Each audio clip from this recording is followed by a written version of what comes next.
Hello friends, welcome to Krishna Automation. हमारे साथ दीपक जी हैं एसपीएम ऑटो कंपनी से, और ये स्टूडेंट्स लेने आए सीएनसी बीएमसी के लिए कैंडिडेट्स, है ना, जिसमें आईटीआई डिप्लोमा बीटेक, और साथ ही साथ ये हमको जानते हैं। पहले अभी बात हुई है, जैसे हमारा भिवाड़ी में सेंटर था पहले, काफी टाइम पहले, तो वहां पे हम प्रोडक्शन भी चलाते थे अपनी एस के फैब्रिकेटर के लिए हम देते थे। तब इन्होंने बताया कि मैं कई बार कंपनी आए इधर, तो हमारा प्रोडक्शन का भी काम था पहले भिवाड़ी में।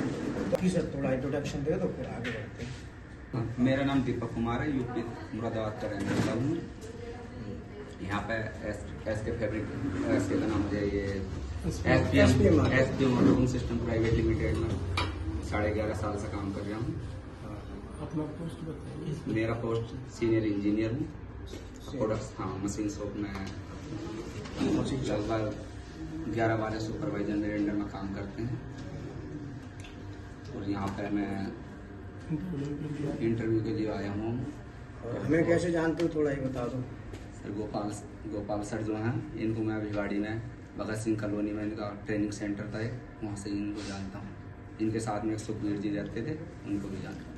तो अभी स्टूडेंट आए, इनका इंटरव्यू वगैरह ले लिया, सबका देख लिया? जी ले लिया सर। आपके बच्चे सारे बढ़िया हैं, पर थोड़ी अभी नॉलेज कम है ना, धीरे धीरे हो जाएगी। अभी स्टार्टिंग होती है ना, तो स्टार्टिंग में थोड़ा फर्क पड़ता है। तो इसमें क्या है कि जो हमारे आप लोगों को सर ने बताया, जैसे ऑफसेट की जानकारी पूरी होनी चाहिए, है ना, टूलिंग की जानकारी, मेजरिंग इंस्ट्रूमेंट और गेजेज। जब आप प्रोडक्ट बनाओगे तो प्रोडक्ट बनाने में सीधा सर कि प्रोडक्ट बनेगा तो प्रोडक्ट ओके होना चाहिए। अब मान लो आपने बना तो दिया, अब प्रोडक्ट ओके नहीं है, बढ़िया नहीं है, तो उसका फिर फायदा ज्यादा नहीं मिलेगा, है ना। तो ये बहुत जरूरी है। तो बाकी ओवरऑल जिनके इंटरव्यू हुए हैं, जो स्टूडेंट सेलेक्ट हुए हैं, वो अपना जाके कंपनी देख सकते हैं, विजिट कर सकते हैं। आना चाहिए इनको। इंटरव्यू क्या मतलब, कंपनी में काम करना है तो क्या क्या इनको आना चाहिए? माइक्रोमीटर आना चाहिए, बर्नियर की पूरी जानकारी होनी चाहिए, ऑफसेट की पूरी जानकारी होनी चाहिए, जो हमारे कटिंग टूल है इंसर्ट वगैरह उनका पता होना चाहिए। जैसे टूल, हम तो ऑपरेटर जिनसे इंटरव्यू लेते हैं उनसे ये भी पूछते हैं टूल कितने प्रकार के होते हैं, जैसे लेफ्ट राइट न्यूट्रल, इस तरह से जानकारी होनी चाहिए। जो हमारे जिस कंपोनेंट को जिस इंस्ट्रूमेंट से चेक करते हैं, snap gauge, plug gauge, air gauge, जो डायल लगा रहता है उसके डायल के लिए पूछते हैं हम। उसमें डायल लगा रहता है, प्लंजर डायल होता है, जो हाइट गेज में कौन सा डायल होता है, जो पप्पी डायल होता है उसमें, उसके बारे में पूछते हैं। और ऑफसेट में हम, जैसे आईडी मेरी 25 की है, चैम्पर मेरा 30 का है, उसका 30.5 आ जाएगा चैम्पर मेरा, तो 0.5 में कैसे कम करना। एक ही टूल बना रहा, आईडी और चैम्पर। एक बार बता भी दो को कैसे होगा। उसमें इस बंदे ने बताया वैसे, क्या नाम है सोच समझ के बताया, बहुत देर में बताया। पवन कुमार जहांगीर। हाँ, कुछ कहते हैं कि एक्स में कर दो, मगर आईडी तो ओके आ रही है, सिर्फ जेड में प्लस करा जाएगा मेरा। जेड में प्लस करेंगे तो चैम्पर ओके जाएगा। आईडी मेरी वही रहेगी, सिर्फ जेड में शिफ्ट करना है। कितना अंतर आ रहा है, जैसे कितना अंतर बताया था सर ने? 0.5 का। तो क्या बताया था, क्वेश्चन क्या था? मैं यही पूछा था ना, उसकी आईडी मेरी ओके है, चैम्पर 0.5 प्लस आ जाए, तो उसको किस तरह से सही करेंगे। तो उन्होंने बताया जेड में प्लस करेंगे, तो मुझे बहुत अच्छी बात है, समझ में आ गया ना। तो आईडी ओके, आईडी में तो कोई चेंज आईडी है में कुछ करना नहीं है ना, सिर्फ चैम्पर के लिए करेक्शन करना है। हाँ। ये बता रहे थे, कुछ उन्होंने बताया कि एक्स में करेंगे ना, आईडी तो मेरी ओके है, एक्स में कर देंगे तो आईडी मेरी अंडर साइज हो जाएगी। इंसर्ट का रेडियस के बारे में पूछते हैं हम, मगर रेडियस कितने, टीएनएमजी है, टीएनएमजी में कितने कॉर्नर होते हैं, कुछ बता देते हैं 4 पर 6 कॉर्नर होते हैं, उसका कॉर्नर रेडियस कितना होता है, रेडियस नहीं बता पाते, पर रेडियस का पता होने। या डीएनएमजी है, डीएनएमजी में 4 कॉर्नर होते हैं, उसके बारे में पूछते हैं। सीएनएमजी, सब इंस्ट्रूमेंटों के बारे में पूछते हैं। ड्रिल चलते हैं मेरे, टेपिंग करते हैं, बारीक उन्होंने बताया था अभी ना, हमारे भी बारीक की टेपिंग हो रही है, एंड की जो टेपिंग बताई, तो उनमें तो बोले टेप ना, टेप मेटल कितना मिलता है, ऐसे थोड़ा कंफ्यूज रहे हैं ना, पर वो जितनी पिच होगी ड्रिल उतना ही कम हो जाएगा मेरा। अगर 1.5 की पिच है तो 1.5 mm कम कर देंगे उनसे। पिच बता दो इनको क्या होती है। पिच होती है हमारी सेंटर से सेंटर थ्रेड जो होते हैं, थ्रेड दोनों थ्रेड के बीच की। हाँ उसके वो पिच होती है हमारी। जब क्रिकेट खेलते हैं ना उनकी भी पिच होती है, उधर से उधर खड़ा रहता है वो बंदा, तो वही पिच है। जितनी पिच होगी उतना ही। हाँ डिल जब 12 की हमारी टेपिंग है ना, तो डिल मेरा उसमें अगर पिच है मेरी 1.5 की तो 1.5 mm कम कर देंगे। सर जैसे अपने यूज करते हैं M12 M4 इसका मतलब क्या है? M12 M4 टेप लेते हैं ना, M4 का टेप है, M12 का टेप है, तो इसका मतलब क्या है? तो M12 की टेप है, तो 12 की टेपिंग है वही ना वो। अच्छा, 12 एम का मतलब MM है, हाँ 12 में। हाँ हाँ जी हाँ जी। और रीमर बता दो, रीमर कितने MM तक उतने तक हम चला सकते हैं? रीमर कितने MM? सर हमारे यहाँ जो रीमर चलता है डाया स्टैम्प 17 का चलता है, और डाया हमारा चलता है 10.5 का। ये चलते हैं हमारे। मेटेरियल उसको देते हैं हमने, जैसे हमारा चल गया डाया 17 का, तो हम उसे लगते हैं 16.7 का भी चलाते हैं, 16.5 का भी चलाते हैं मेटेरियल। इसमें डिफरेंशियल में चलाते हैं। डिफरेंशियल, जी जी। डिफरेंशियल मतलब क्या हुआ? ये डिफरेंशियल हमारा इसका है, मारुति के लिए बना के देते हैं। अच्छा, पार्ट है। हाँ पार्ट है हमारा। एडजस्ट मैनिफोल्ड बनाए थे, एडजस्ट मैनिफोल्ड हमारे मारुति के जितने पार्ट थे सारे बंद हो गए।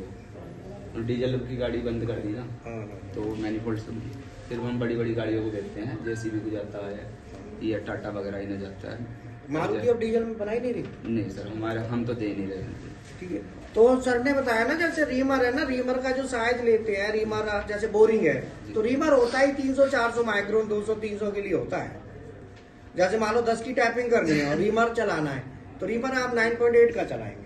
और हमारे यहाँ जो रीमर चलते हैं ना सर, हमारे यहाँ रीमर फिक्स वाले नहीं है, हमारे यहाँ वो है स्पेंड करने वाले, उसमें थोड़ा सा जेल होता है ना, जेल भरा वो, तो उसको स्क्रू लगा, गर्भ स्क्रू लगा हुआ, उसको एडजस्ट कर देते, वो 50 माइक्रोन तक खुलता है, खुल जाता है। हाँ। हमारे यहाँ जो टर्निंग पे मैंडल भी लगे हुए हैं, मैंडल भी इस तरह के लगे हुए हैं कि उसको खोलते हैं, समझो एक तरह स्पेंड करते हैं।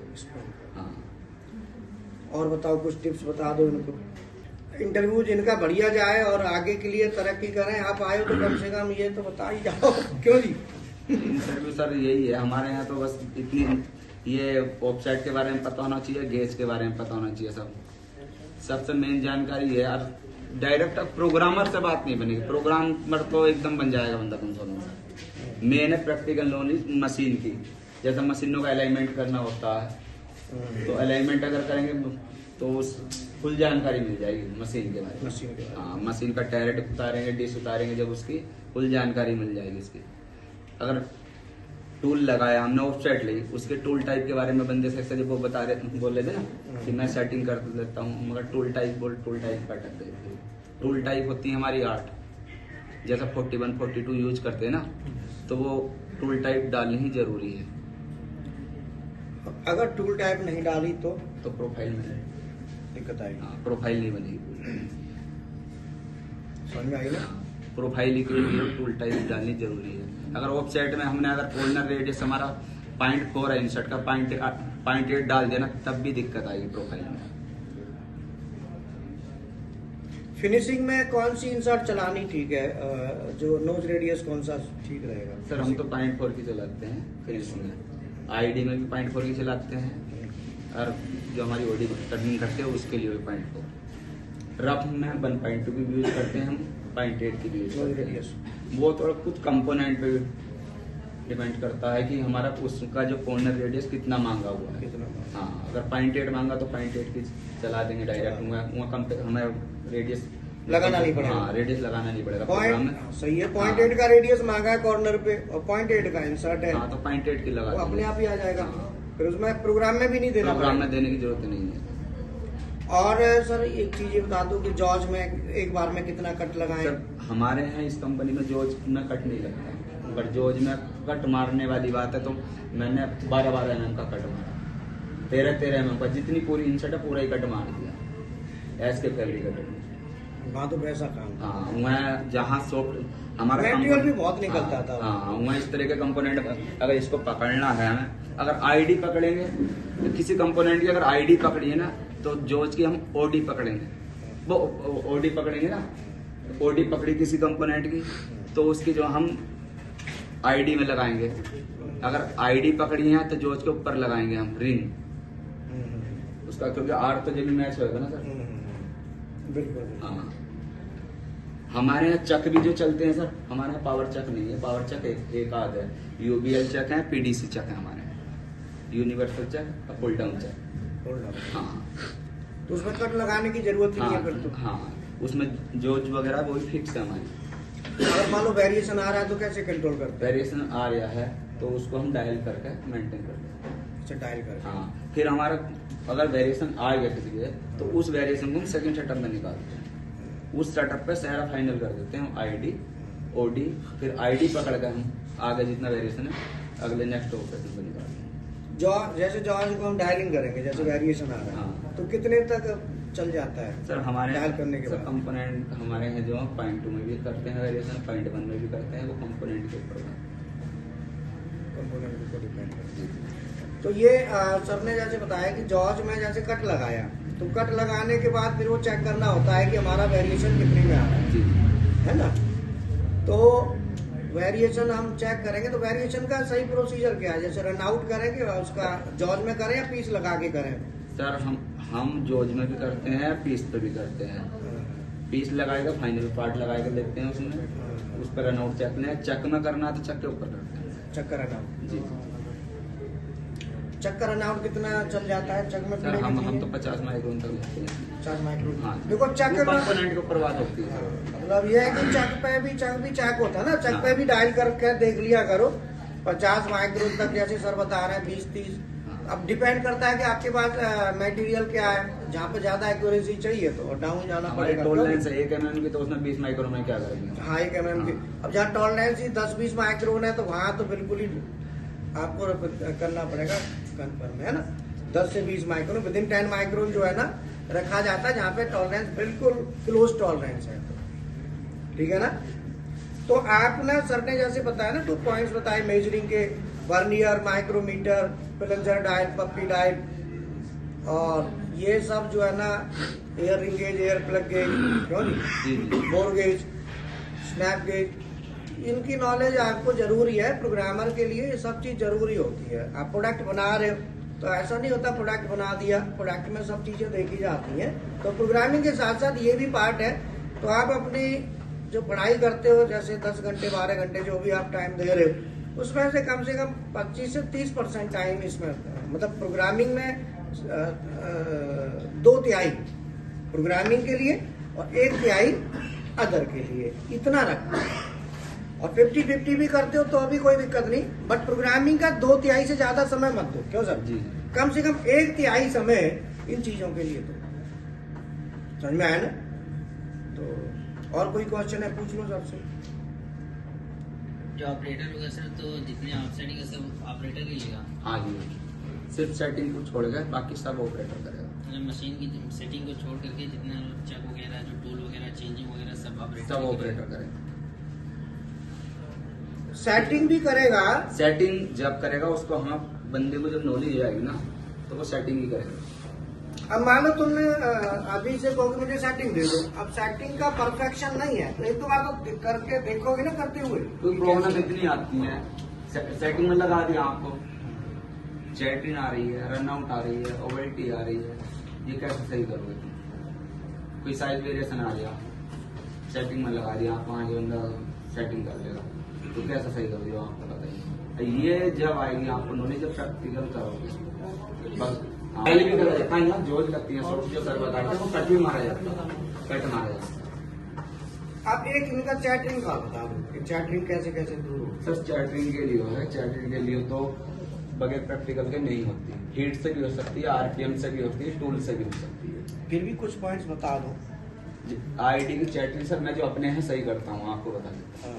मैं अगला नट खोल देता हूँ, सिर्फ लूज कर देता हूँ। जैसे ये कंपोनेंट, ये बोरिंग बार लगी हुई है, इसमें 3 बोल्ट लगे हुए ऊपर जो क्लेम करते हैं, 3 लगे हुए, अगले वाला बिल्कुल लूज करके टच कर देता हूँ, बस चैटरिंग खत्म। ये मेरे जो बॉस लोग थे वो भी ये बोलते थे कि तू क्या करता है, तो मगर जी प्रैक्टिकल नॉलेज है, चैटरिंग खत्म। सिर्फ अगला, क्योंकि अगर कोई बहुत ही ना सरिया, उस सरिया को तुम लोग पकड़ लो और आगे चोट मार दो तो हाथ में चोट लगेगी, और हल्का सा लूज कर दो तो हाथ में चोट नहीं है। तो वो हमें जो चैटरिंग खत्म करी जाती है वो वाइब्रेशन है एक तरह का, तो वाइब्रेशन कम करा जाता है। तो हल्का लूज कर दोगे ना उसे, तो उसका वाइब्रेशन पीछे चला जाएगा, तो चैटरिंग खत्म। बोरिंग बार नहीं होती? हाँ, तो बोरिंग बार ज्यादातर चैटरिंग बोरिंग बार में ही आती है। बोरिंग बार में आती है। ओडी में चैटरिंग का कोई चक्कर नहीं है, क्यों? ओडी में इतनी चैटरिंग नहीं आती सर, बहुत कम। मैं तो सर बोरिंग बार में ही मिलेगी चैटरिंग। प्रोग्रामिंग में आप जो ये होता है रेडियस वगैरह, मैं तो लीनियर में भी डाल देता हूँ सर, अच्छा। जीवन में। मशीन को पता होना चाहिए मेरे काम करके इसके बाद जाने के बाद किधर को जाना है, तो उसमें रेडियस डाल दो आप। अगर 5 mm का रेडियस डालना है तो जीवन लिखो, जीवन लिखने के बाद R5, इसको बस पता होना चाहिए बाद में किधर जाना है। हाँ, ऊपर जाना है तो रेडियस अपना आप ले लेंगे 5 mm का। तो इस समय मेरे बॉस ने कहते थे क्या डालता है दीपक, मगर ले लीजिए, मशीन को पता होना चाहिए। ये अनुभव है, जो अनुभव है, जो एक्सपीरियंस है सर का। टोटल कितना एक्सपीरियंस है आपका? 18 साल का एक्सपीरियंस है, तो 18 ईयर एक्सपीरियंस तो 11.5 साल इस कंपनी में हो गए। 11.5 साल तो इसी कंपनी में हो गए। रेडियस के लिए G02 तो वो तो आपको सब सिखाते ही हैं, मैं तो एक अपना अभी प्रैक्टिकल बता दिया। जैसे सर ने बताया कि चैटरिंग का एक कारण होता है कि भाई ठीक है आगे का वो लूज कर दो, हाँ, वाइब्रेशन कम कर दो, वाइब्रेशन कम। और रीजन क्या क्या चैटरिंग के होते हैं, कैसे कैसे दूर होती है सर चैटरिंग? मेन तो ये है कि बोरिंग बार का ऐसे भी है, बाकी फीड कम कर दो, ज्यादा कर दो, आरपीएम प्लस माइनस कर लो, इनसे होती है, बाकी और कोई रीजन नहीं होता। इनसाइड भी लगाते रहते हैं हम, इनसाइड भी चेंज करने का होता है, ग्रेड अलग अलग दूसरे ग्रेड लगा दो तो उससे भी फर्क। चैटरिंग का एक इशू नहीं है बेहतर, पर मेन जो बोरिंग बार का जो वाइब्रेशन।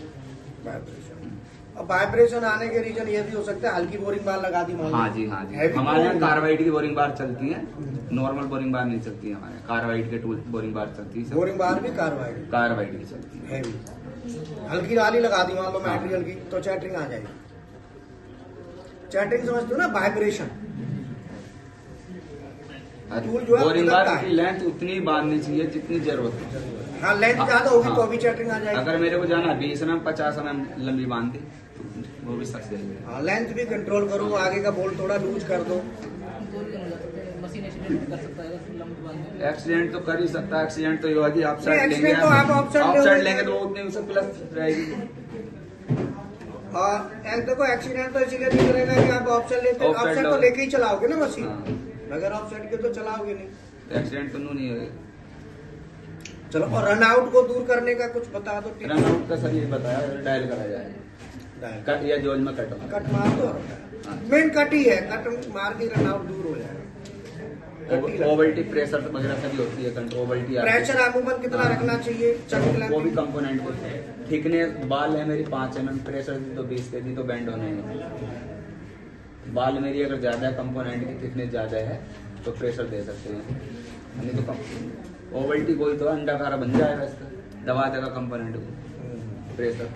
हमारे यहाँ जो प्रेशर फिनिश कंपोनेंट चलते हैं उनका 10 kg प्रेशर रहता है, जो रफ होते हैं उनका 20 से 25। रफ में 20 से 25 kg और देते हैं, फिनिश में 10 6 भी देते हैं सर, मेंडल का 6 भी देते हैं। देखो सर बता रहे हैं, समझते जाना। जो फिनिशिंग करते हैं तो फिनिशिंग में जो प्रेशर लेते हैं वो 10 के आसपास रख रहे जी, जी, हैं, जी। और रफिंग में प्रेशर लेना है 20 से 25। हमारे यहाँ वाइटिंग शर्ट लगी हुई जोज मॉल में, वाइटिंग से वो 30 होते हैं उनमें, वो कंपोनेंट में इसमें गड़ जाते हैं जैसे ना। तो देखो सर ने काफी टिप्स बताए और अब सीखने को आपको मिलते रहेंगे। बाकी हमारे यहाँ और भेजो सर, हम हमको भी सिखाएंगे। बहुत खुशी हुई कि भाई ये पुराने बंदे हमारे पास आए, हमने भी प्रोडक्शन चलाई है। अब देखो सर सामने है ना, हमारी प्रोडक्शन मशीन थी भिवाड़ी में, तो वहाँ ट्रेनिंग भी थी, प्रोडक्शन पे चलती थी। तो प्रोडक्शन में वो बनता था राउंड सा पीछे हाँ, इस पॉकेट बनता था। हाँ, बजाज- मटेरियल बजाज। बहुत निकलता था उसमें। और तो पूरा जो है ना प्रोडक्शन सेटअप भी हमने चलाया है।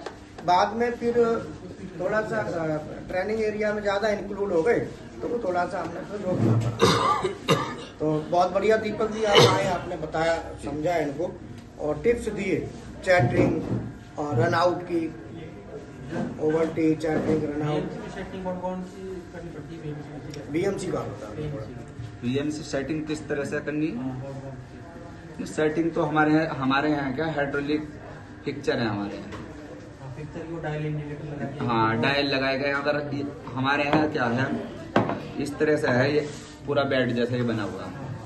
इस पर फिक्चर टेक दिया हमने, इसका हमें कंपोनेंट यहाँ पर बनाना तो इसको डायल कर लेंगे, इसका सेंटर नहीं होगा, इसके से प्रोग्राम बना हुआ हमने। इसमें ऐसे भी हमारे 4 कंपोनेंट भी लोड होते हैं, तो चारों के हम अलग अलग होते हैं, वो हम लेते हैं, ऑफसेट बना रखी है हम इसमें, वही बनाते हैं हम G0 G10 L2 डाल के। हाँ, ये 54 55 56 इस तरह से ऑफसेट बना रखी है हमने अलग अलग, क्योंकि अगर हम वैसा देंगे 54 55 में, अगर वहाँ करेक्शन करने में दिक्कत हो जाती है, तो हमने प्रोग्राम बनाया हमने। तो सर ये जो जेड की लेंथ होती है ना, इसकी ऑफसेट प्रोग्राम में बना रखी है, प्रोग्राम में बना G10 ज्यादातर यूज करते हैं इंडस्ट्री में, VMC में G10 ही ज्यादा यूज होता है, वो इजीली होता है प्रोग्राम में। जैसे अब एक लगा लो, एक ही G10 लगा के G54 से आप कितने भी पीस बना लो, है ना, सभी टूलों पे लगा दो G54, अकेला G54 सफिशिएंट है। हाँ जी, वही कॉल कर हो जाएगा हर बार।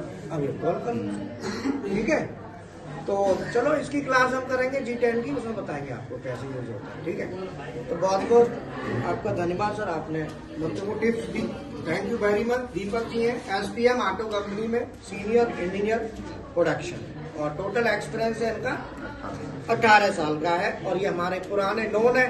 जब हमारी भिवाड़ी में यूनिट थी तब ये SK फैब्रिक डायरेक्टर में होते थे, तो वहाँ से कंपनी की तरफ से आते थे विजिट पे। तो बहुत बढ़िया दीपक जी, बहुत अच्छा रहा session, thank you very much.